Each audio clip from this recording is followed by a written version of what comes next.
नमस्कार। जय राम, जय सिया राम, जय हो बागेश्वर धाम सरकार, जय हो हनुमान जी महाराज। मेरे प्यारे सभी दर्शकों, आज की इस वीडियो में एक गांव की सच्ची घटना और बहुत ही हैरान कर देने वाली जबरदस्त मैं कहानी लेकर के आया हूं कि आखिर उस गांव में एक मंदिर, जिस मंदिर पर शाम की आरती होने के बाद ही उस गांव में एक एक नौजवान जवान लड़कियों की मृत्यु क्यों हो जाती थी। शायद आप इसके बारे में जान करके आपकी रूह कांप जाएगी। आप सोचने पर हैरान हो जाएंगे, आखिर कैसे, क्या ऐसा हो सकता है। जी हाँ, ऐसा अवश्य ही हो सकता है। कहीं आपके साथ, आपके गांव में अगल बगल कहीं ऐसी घटनाएं तो नहीं घटित होती है ना। इसलिए आप सचेत हो जाइए और इस वीडियो के अंत तक अवश्य ही बने रहिए, ताकि आप यदि इस वीडियो के अंत तक बने रहते तो अवश्य आपके जीवन में, आपके साथ में, आपके अगल बगल में कुछ ऐसी जरूरी ज्ञानवर्धक बातें अवश्य ही मिलेंगे। तो इस वीडियो के अंत तक आप अवश्य ही बने रहेंगे।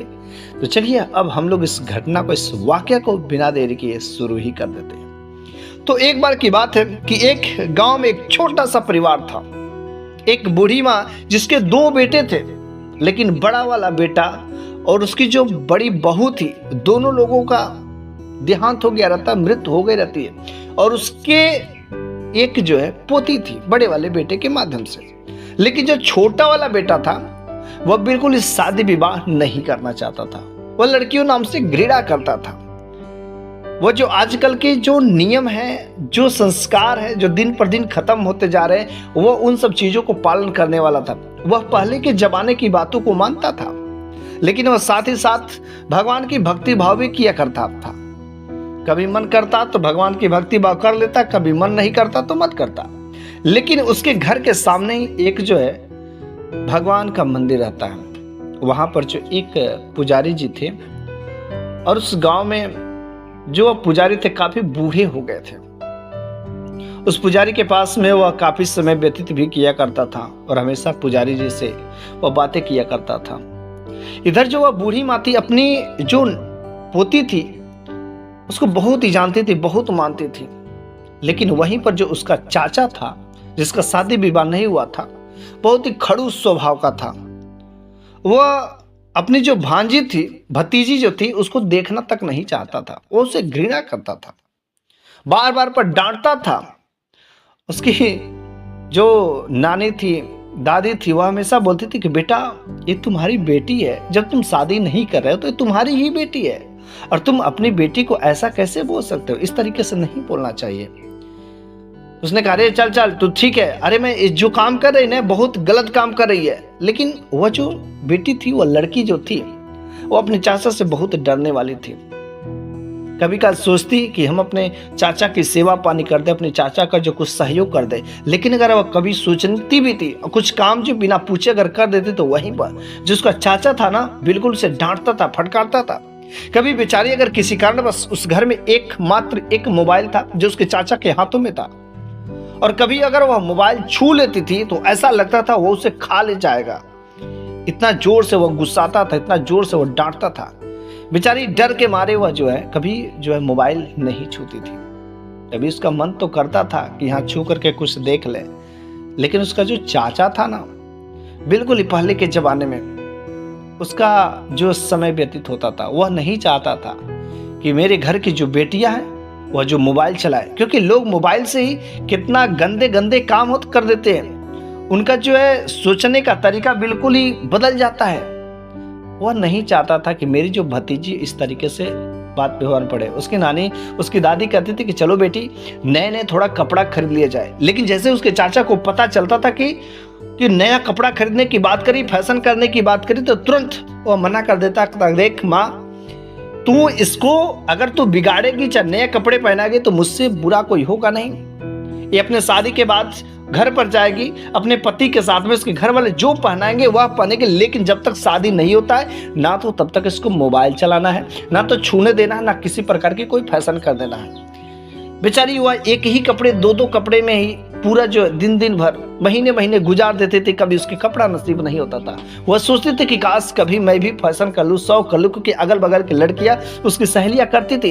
घर से बाहर वह जाने नहीं देता था। बेचारी को बस 5वीं क्लास तक पढ़ाया था, ताकि बाहर जाएगी तो बिगड़ जाएगी। हर तरीके से उसकी इतनी पाबंदियां हुआ जो चाचा लगाया था। लेकिन जो लड़कियां बिगड़ने को रहती तो वह चार दीवारी में रह करके भी बिगड़ जाती है। और उस जो लड़की के ऊपर इतनी पाबंदियां लगाया गया, वो लड़की जो कभी कभी दोपहर में सोचती थी कि कहीं जो घर से बाहर निकल करके घूम ले, थोड़ा सा मन ठीक हो जाएगा, लेकिन बाय चांस अगर उसके चाचा ने देख लिया तो उसकी हालत खराब कर देता था। लेकिन इतना सख्त सजा करने के बावजूद भी वो जो लड़की थी ना, अपने चाचा पर तरस आता था, क्योंकि कोई है नहीं, उन्होंने अभी शादी नहीं की है। तो एक दिन उसकी माँ ने कहा कि देखो बेटा, ये जो हमारी जो पोती है ये काफी बड़ी हो गई है, नौजवान हो गई है और इसकी शादी करने की उम्र हो गई है, और हमको लगता है 1 या 2 साल में इसकी शादी कर दीजिए कि फिर से घर में खाना कौन बनाएगा। बेटा तुम शादी कर लेते तो बड़ी अच्छी बात होती। तो वो लड़का कहता कि नहीं माँ, मैं शादी नहीं कर सकती, क्योंकि आजकल की लड़कियां वैसी है ही नहीं, सब जो फैशन करने वाली, सब मोबाइल चलाने वाली। और वह जो है उसका लड़का था, दिन भर जो गांव में ही मंदिर पर इधर उधर घूमा करता था, और वो गांव की जो लड़कियां रहती थी उस पर बहुत केयर किया करता था, कौन लड़की कैसी है। लेकिन सारी की सारी लड़कियां फैशन करने वाली, कहीं मोबाइल चलाने वाली, कहीं कुछ, और वह इन सब चीजों को देख करके बहुत ही गुस्सा होता था, उससे जलन होती थी। और इसी बीच गांव में एक घटना घट जाती है कि जो उस मंदिर का पुजारी रहते हैं, काफी बूढ़े हो गए रहते हैं, उनकी मृत्यु हो जाती है। और जब उनकी मृत्यु हो जाती है तो मंदिर का पूजा पाठ कौन करेगा, मंदिर की साफ सफाई कौन करेगा। तो गांव वालों ने फैसला किया कि वह जो लड़का है शादीशुदा भी नहीं है, उसकी कोई पत्नी भी नहीं है, ब्रह्मचारी भी है, किसी से कोई चीज गलत काम नहीं करता है, वह शरीफ है और वह मंदिर पर बैठता भी है, इसलिए उसको ही अगर उस मंदिर का जो पुजारी अगर नियुक्त कर दिया जाए तो बड़ी अच्छी बात होती है। गांव वालों ने उस लड़के से कहा, तो लड़के ने कहा नहीं मैं ये सब काम नहीं कर सकता। लेकिन गांव वालों ने कुछ पैसे का उसे लालच दिया कि चल ठीक है, हम लोग चंदा जुटा करके हर महीने कुछ ना कुछ तुमको दिया करेंगे, जिससे तुमको किसी प्रकार की कोई कमी नहीं होगी। वह जो किसी तरीके से तैयार हो जाता है और उस मंदिर पर ही रहने लगता है, पूजा पाठ करता है, आरती उरती करता है, सब कुछ करता है। लेकिन अचानक एक दिन जो है गजब की घटना उस गांव में घट जाती है। शाम की आरती के बाद जब उस मंदिर में शाम की आरती होती है, और शाम की आरती के बाद जो है अचानक गांव में एक जोरदार जो हल्ला मचता है। और जब पहले दिन ही जब जोरदार शोर मचता है तो उसकी दादी भगी भगी उस गांव में जाती हैं, पता करती हैं। तो वहां पर क्या देखती हैं, वहां पर देखती कि एक नौजवान लड़की जिसकी जो शादी तय हो चुकी थी, और वह लड़की अचानक पता नहीं क्या होता है, वो सोई रहती है और सोए सोए भी उसकी मृत्यु हो जाती है। कुछ गांव वालों को समझ नहीं आता है, पूरा घर जो मातम छा जाता है, गांव वाले बड़े ही संकोच में रहते हैं, आखिर ऐसा कैसे हो सकता है। तो उस दादी ने सोचा कि अगर सोए सोए ही मर गई होगी तो जरूर उसके ऊपर कोई हो सके साया होगा, किसी ने कोई टोना टुटका कर दिया होगा जिसकी वजह से सोए सोए मर गए। सारे के सारे गांव वाले निराश थे कि बेचारी उसका जो शादी तय हुआ था, लेकिन ये क्या हो गया, भगवान ऐसी क्या कर दी। और इस तरीके से उस रात जो है लोग सोए, और अगले दिन फिर से लोग उस भगवान के मंदिर पर इकट्ठा हुए, कुछ लोग और भगवान की आरती किए, भगवान के भजन। उस गांव के सारे लोग, ये बात है कि भगवान को मानने वाले थे, शाम की आरती जो करते थे। उसके बावजूद भी गांव में ऐसी घटनाएं कैसे घटित हो जाती, उन गांव वालों को समझ नहीं आता। भगवान से कहते क्या भगवान, हम तो तेरे पर भरोसा करते, लेकिन ये गांव में ऐसा कैसे विपदा हो सकती है। और इस तरीके से दूसरे दिन जैसे ही भगवान की आरती होती है, और आरती होने के बाद अचानक फिर से पड़ोस से ही एक जो शोर शराबा, काफी जो रोने की आवाज सुनाई देती है। भगे भगे जब उस घर पर लोग जाते तो वहां पर भी वही घटना, एक नौजवान हुस्नो जवान लड़की जो कमरे में सोई थी, और बस सोते सोते उसकी आत्मा निकल जाती है, वो मर जाती है। उन लोगों को समझ नहीं आता कि हमारे गांव में हो क्या रहा है। आखिर ये नौजवान जो लड़कियां हैं, कल एक मरी और आज इस लड़की की मृत्यु कैसे हो जा रही है। सारे के सारे गांव वाले अचंभित हो जाते हैं। उस पुजारी से पूछते, करे आखिर ये हमारे गांव में ऐसा क्यों हो रहा है। उधर जो दादी माँ और वह पोती दोनों बड़े ही चिंतित हैं। अब तो बूढ़ी दादी माँ भी बड़े ही चिंतित हो जाती कि मेरी भी एक पोती है जो बहुत ही नौजवान है, और कहीं मेरी पोती के साथ में ऐसा तो नहीं हो सकता है ना। वह भी लड़की अपनी दादी माँ से कहती कि माँ मेरे को बहुत डर लग रहा है, मैं भी नौजवान हूँ, और कहीं मेरे साथ आज की रात कहीं ऐसा वैसा ना हो जाए। वो दादी माँ कहती कि बेटी आज से दिन भर तू मेरे साथ ही रहेगी, मेरे पास में ही रहेगी, कहीं नहीं, रात के समय में तू मेरे पास ही सोएगी, कहीं कुछ नहीं होगा। हम लोग भगवान की भक्ति को करते हैं, भगवान पर भरोसा रखो। और अगले दिन बीत जाते हैं और वह लड़की जो उस दिन बाजार गई थी अपनी दादी माँ के साथ में, लेकिन जब वो बाजार से वापस आ रहे थे तो पड़ोसन की एक जो लड़की थी उनके साथ में काफी अच्छी खासी हंसती खेलती जो बातें करते हुए आ रही थी।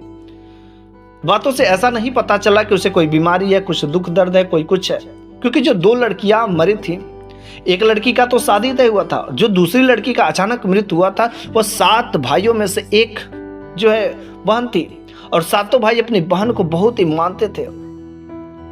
जब वो उसकी दादी माँ ने उसके चाचा से पूछा कि ऐसा क्यों हो रहा है, तो उसने कहा कि शायद आत्महत्या कर ली होगी। लेकिन वह दादी माँ बड़े ही कंफ्यूज रहती कि आखिर जब सातों भाइयों से इतना जानते थे, मानते थे, चलो ठीक है पहले लड़की की मैंने मान लिया, लेकिन ये जो दूसरी लड़की थी अपने हमेशा हाथ के उंगलियों के इशारे पर उसे रखते थे, इतना जानते मानते थे, इतना प्यार उसे देते थे, और भला वह जो ऐसे काम कर सकती है क्या? ऐसा कभी नहीं कर सकती। वह उसे अपने बेटे पर बातों पर यकीन नहीं होता, भरोसा नहीं होता। और वह तीसरे दिन जब वह मार्केट उस लड़की के साथ में आती है, ये सब बातें होती रहती है, और तब तक शाम के वक्त ही फिर से अचानक तेज रोने की आवाज बगल से ही सुनाई देती है। वह दादी माँ भगी भगी छत पर जाती है, और जब वह कार देखती है तो सामने वाला ही घर है जिसके घर में तेज रोने की आवाज। वहां पर वह लड़की और दादी दोनों लोग जाती है। वह लड़की जब देखती है कि ये तो लड़की वही है जिसके साथ अभी हमने बाजार से आया और हम बातें कर रहे थे, लेकिन बातों से तो ऐसा नहीं लग रहा था। उस गांव में सभी लोग चिंतित हो गए कि जरूर हमारे गांव पर किसी की बुरी साया पड़ गई है। जो एक एक करके जो नौजवान लड़कियां थी, एक एक करके उनके मृत्यु होती जा रही। आखिर ऐसा क्यों हो रहा, कैसे हो रहा है? बेचारी यह नौजवान लड़की बड़ी ही संकोच में थी कि कहीं एक दिन मेरे साथ भी ना हो जाए, क्योंकि मैं भी नौजवान हूं, मेरे साथ भी हो सकता है। और उस दिन शाम के वक्त जब वो लोग घर पर आते हैं तो उसका जो चाचा आता है फोन में बातें करते रहते हैं, और जब फोन पर कुछ वीडियो देखता है तो कभी कभी वो लड़की देख लेती थी कि मेरे जो चाचा है हमेशा इसने उसको मार दिया, इसने उसका रेप कर दिया, इस तरीके से इस गांव में हत्या हो गई, ये हो गई, यो हो गई, ये लड़की वो लड़की, मतलब यही सब मारपीट वाला, खून खराबा वाला ही चीजें की खबर जो सुनता रहता था। उस लड़की को कहीं ना कहीं अपने चाचा पर थोड़ा सा शक होने लगा, लेकिन अंदर से दिल कह रहा था कि नहीं, ये तो भगवान की भक्ति भाव करते हैं और मेरे चाचा ऐसा हरगिज ही नहीं कर सकते। और फोन पर हमेशा मारने पीटने की यही सब या इसके उसके मरने की बात ही किया करता था। उस लड़की को थोड़ा सा शक होने लगा कि कहीं मेरे चाचा का इसमें कहीं कोई हाथ तो नहीं है ना, कि कोई काला जादू या कोई ऐसा काम करवा दिया जिसकी वजह से एक एक करके नौजवान लड़कियां मरती जा रही हैं। वह जो लड़की चुपके से अपने चाचा के और दादी के दोनों लोगों के चुपके से अपने गांव में एक स्कूल रहता है और उस स्कूल के प्रिंसिपल के पास में जाती है, क्योंकि वह जो प्रिंसिपल पढ़े लिखे थे, बुद्धिमान आदमी थे। उनसे कहती है कि देखिए मैं यहाँ पर आपके पास में आई हूँ, मैं यहाँ पर पढ़ी हूँ और मुझे आप पर भरोसा है, शायद आप मेरी मदद कर सकते हैं। मुझे जो है मेरे चाचा पर शक हो रहा है कि कहीं ना कहीं वही जो हमारे गांव में ये जो नौजवान लड़कियां मर रही हैं, कहीं ना कहीं इसके पीछे उन्हीं का तो राज नहीं है ना। मेरे ऊपर इतनी सारी पाबंदियां करते हैं, इस तरीके से नए कपड़े मत पहनो, जीन्स मत पहनो, ये मत पहनो, वो मत पहनो, फैशन मत करो, मोबाइल मत छुओ। कहीं ना कहीं उन्हें लड़कियों से जलन तो नहीं है ना, या कुछ ऐसा वैसा वही तो नहीं कर, मुझे शक हो रहा है। उस प्रिंसिपल ने कहा बेटी घबराओ नहीं, अगर तुम्हें कैसे भी अगर कंफर्म हो जाता है तुम इसका सबूत लाओ, मैं तुरंत जब पुलिस लेकर के हाजिर होऊंगा, ये मेरा फोन नंबर लो। और वह प्रिंसिपल साहब ने उस बेटी को, उस लड़की को चुपके से एक मोबाइल भी दे देते हैं। कहते जैसे ही तुमको किसी प्रकार की खबर होती है तुरंत जो है रिकॉर्डिंग कर लेना या तुम फोन करके मेरे को सुना देना। और वास्तव में जब वो लड़की अगले दिन जाती बिस्तर पर जो है आराम ही कर रही होती है, तब तक जो अचानक एक घर से शाम के समय में उस भगवान की आरती के बाद जो एक घर से अचानक रोने की आवाज शुरू हो जाती है।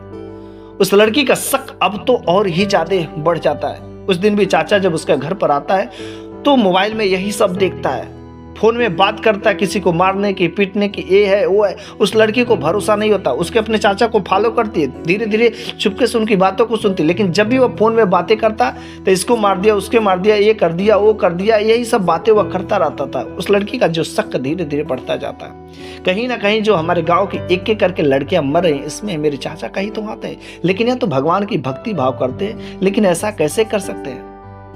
कहीं ना कहीं उस लड़की को शक होगा। उस लड़की को अपने शक को यकीन में बदलने के लिए, लोगों के सामने लाने के लिए वो सोची कि अब तो इनका पीछा करना ही पड़ेगा। और एक दिन गजब की बात तब होती है कि वह लड़की चुपके चुपके अगले दिन जो अपने चाचा के पीछे वह जाती है और मंदिर में वह जाते हैं और बैठते हैं और वह एक झरोखे से बातें सुन रही थी।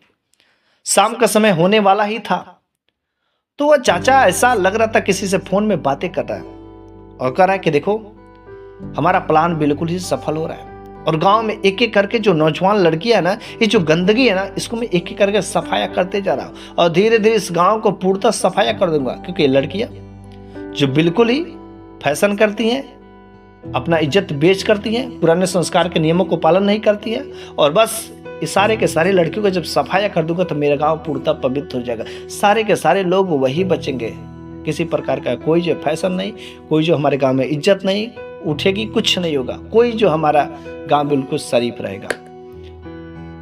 और उसने एक बात और कही कि देखो 4 लड़कियों को तो मार दिया है, 4 गंदगी साफ हो चुकी है, आज फलाना घर की बारी है और उस घर का मैंने मास्टर की वहीं पर कोने में एक जगह पर रखा है, तुम वहां पर जाना और वहां से उस मास्टर की को उठाना और खोलने के बाद उस लड़की को तुम जो समाप्त कर देना। और जब उस लड़की के बारे में पता चल जाता कि आज इस लड़की को ये सब मारने वाले, तुरंत जो प्रिंसिपल साहब को ये फोन लगा करके सारी के सारे बातें सुना देती है और बहुत सारे फोन में वह बातें करते रहता है कि वह भगवान का पूजा करता है, भक्ति भाव करता है और अंदर अंदर इतना घिनौना काम करता है, उसे इतना लड़कियों से द्वेष है, घृणा है कि वह एक एक करके लड़कियों को नौजवान लड़के उसको मारा करता है, मरवाया करता है। और वह लड़की पुलिस को लेकर के, उस प्रिंसिपल साहब को लेकर के भगी भगी जो उस घर पर जाती है और जब देखती तो वास्तव में वो जो चीज देखती बिल्कुल ही दंग रह जाती है कि वहां पर उस घर का जो ताला तोड़ दिया गया है और घर का दरवाजा खुला है। अब तो वह एक शख्स जो भयंकर शरीर का था और उस लड़की को मारने ही वाला था, तुरंत पुलिस ने उसको पकड़ लिया और कहा कि आखिर तुम किस तरीके से कैसे मारते थे कि आज तक लोग शक नहीं कर पाते थे। लेकिन ये तो इस लड़की की जो है आज कृपा है, इस लड़की का जो है सहयोग है कि आज ये पता कर पाई है कि आखिर तुम लोग ये सब क्या कर रहे हो। तो उस शख्स ने जो बताया बहुत ही अजीब तरीका बताया लड़की मारने का। उसने कहा कि देखिए हम जो 4 लोगों को मार चुके, लेकिन किसी ने ये नहीं शक कर पाया कि इसका कोई कत्ल कर रहा है, कोई मार रहा है। दिमाग के पीछे एक नस होती है और उस नस को मैं भली भांत जानती और धीरे से ही बस उंगलियों से मैं उस जगह पर वार करता हूं और जोर से उस नस पर मैं वार कर देता हूं, बस तुरंत जो है वह आदमी मृत्यु हो जाते और किसी को भनक भी नहीं पता चलता है, ना तो वह चिल्लाता है ना तो वह रोता है, बस तुरंत जो सडन डेथ हो जाती है। और इस तरीके से उसको पुलिस ने हिरासत में ले लिया और तुरंत पुलिस उसी हाथों हाथ जब मंदिर पर पहुंचती है और वहां पर उसके चाचा को भी कैद कर दिया जाता है। पुलिस ने कहा तुम भगवान की भक्ति के इस मंदिर के आड़ में तुम बहुत गलत काम कर रहे हो, तुम ऐसे ही काम करोगे तो लोगों को भगवान पर से भरोसा उठ जाएगा। लेकिन शायद भगवान को ये मंजूर नहीं था। उसका ड्रामा कब तक चलता, क्योंकि अब उसके पापों की जो घड़ा था भर गया था और पुलिस ने उन दोनों लोगों को नंगे हाथों जो है पकड़ लेता है और उसको ले जाकर के उम्र कैद की सजा सुना देती है। इधर जो है वह लड़की इतना नेक काम करने के बाद गांव वालों ने बहुत ही उस लड़की की सराहना की कि आज तूने हम लोगों को जीवन बचा लिया, हमारे कितने सारे लड़कियों का जीवन बचा लिया, वरना वह एक एक करके सारे के सारे इस गांव के नौजवान लड़कियों को मार देता, फिर जो है ये गांव सुना सुना हो जाता। और ये इतनी बहादुरी की बात है कि भगवान ने उस पर जो बहुत खुश हो जाते, क्योंकि कितने लोगों का जीवन जो है बच जाता है। और कुछ ही दिनों के बाद उसकी बहादुरी के चर्चे अगल बगल में हो जाते हैं और लोग बहुत ही उस लड़की की सराहना करते, प्रशंसा करते कि वो अकेले लड़की इतनी लोगों को जान बचा दे, कितना अच्छा नेक काम किया है। और इसी बीच जो एक हवेली का सेठ वो अपने बेटे का रिश्ता लेकर के उसके घर पर आता और कहता है कि बेटी तुम बहुत बहादुर हो, मैंने तुम्हारे बहुत नाम सुने हैं, इसलिए मैं चाहता हूँ कि तुम मेरे बेटे से शादी कर लो। उस लड़के ने कहा कोई बात नहीं, आप मेरी दादी माँ से बात कर लीजिए। दादी माँ ने उसके घर के बारे में पूरा जांच पड़ताल किया तो वास्तव में वो लड़का बहुत ही होनहार था, बहुत ही अच्छा था, बहुत ही नेक दिल था, शरीफ था। उस दादी माँ ने अपनी उस पोती का शादी उस सेठ के घर कर देती है, उस सेठ के लड़के से, और अब तो वह एक हवेली की मालकिन हो जाती है। उस जो लड़की को भगवान ने उसका इनाम दे दिया, इनाम के तौर पर कोई पैसा तो नहीं मिला, लेकिन इतना अच्छा खासा सुंदर जो है उसका पति मिल जाता है, उसका घर बस जाता है, इससे बेहतर क्या होगा। उसका बेटा तो जेल में चला गया था, उस बूढ़ी दादी माँ का जो छोटा वाला बेटा था वो बूढ़ी दादी माँ को अपने पास में लेकर के रहने लगी, और इस तरीके से उसका जीवन पूर्णतः सुख में व्यतीत होने लगा। इसलिए हमारे समाज में कुछ जरूर ही ऐसे लोग होते हैं जो इन सब चीजों को देखा नहीं जा सकता, और वे लोग अंदर अंदर छुपके से ऐसे घिनौना काम करते हैं जिसके बारे में सोचा ही नहीं जा सकता।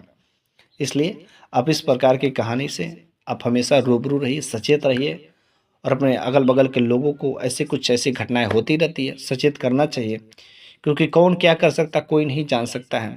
हमें भगवान पर भरोसा रखना चाहिए। अगर आपको भगवान पर भरोसा होगा तो अवश्य आपके साथ में कुछ अहित नहीं हो सकता है, आपकी वह हमेशा रक्षा करेंगे। बस सच्चे दिल से भक्ति भाव करिए, उन पर आस्था विश्वास लगाए रखिए, वह हमेशा अपने भक्त की रक्षा करते ही करते हैं। तो बस आज की कहानी, आज की घटना तो यहीं पर समाप्त हो जाती है, और मैं अगले वीडियो में एक नई शानदार कहानी के साथ में लेकर के अवश्य हाजिर हूँगा। तब तक के लिए धन्यवाद।